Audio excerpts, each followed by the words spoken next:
Nature Files is brought to you by WWF with support from UNDP.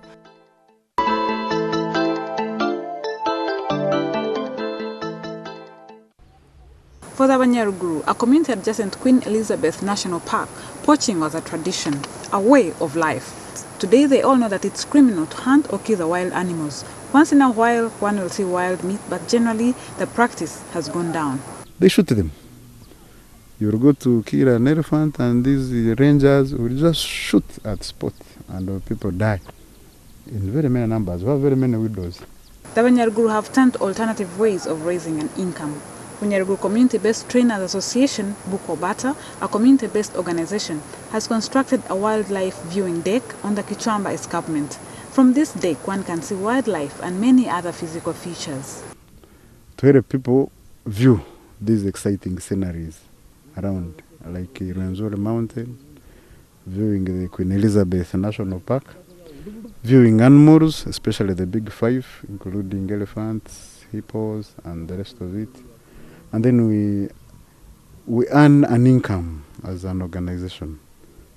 You can see the Kazinga channel, you can see Edward, you can see George, you can even have a site of the Hima factory. The group has also opened a community trail that takes tourists through the Kichwamba villages to the twin lakes of Katinda and Mirandi. The whole package costs $10 for foreign guests and $5 for locals. Because other than the game, we put on the menu something different.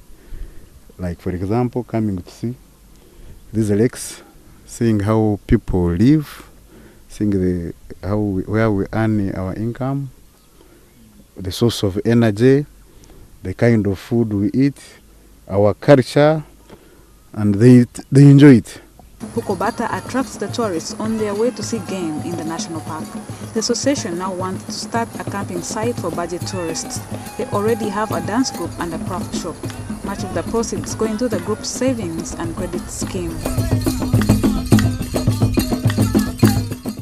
Ecotourism is responsible travel to natural areas that conserves the environment and improves the well-being of the local community. And by involving the locals, ecotourism not only keeps the much-needed revenue within the community, but it also gives the locals a reason to conserve the national park. Ecotourism includes all aspects of planning, developing, marketing, and managing resources and facilities to natural areas and cultural heritage. It includes tour guiding and interpretation services, accommodation, catering, sales of produce and handicrafts, transport, and recreational and special interest activities such as trail walking. Inappropriate tourism development and practice can degrade habitats and landscapes and deplete natural resources.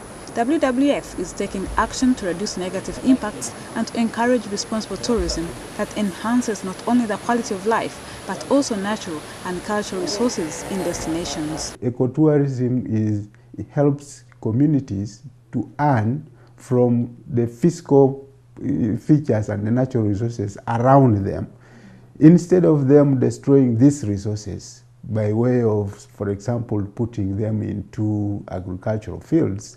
They can actually leave them in their pristine state, such that the people that come from outside come and enjoy the beauty of the place, and they pay for that.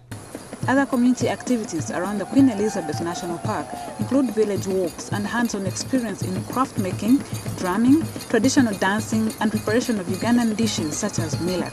Ecotourism should be environmentally sustainable, economically viable, and socially equitable. The Rwenzori Mountain National Park, communities have come up with the trails. Just community-initiated trails.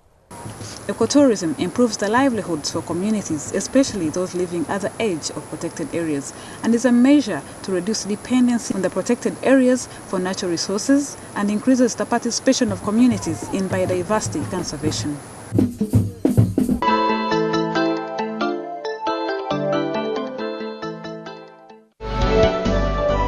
Nature Files is brought to you by WWF with support from UNDP.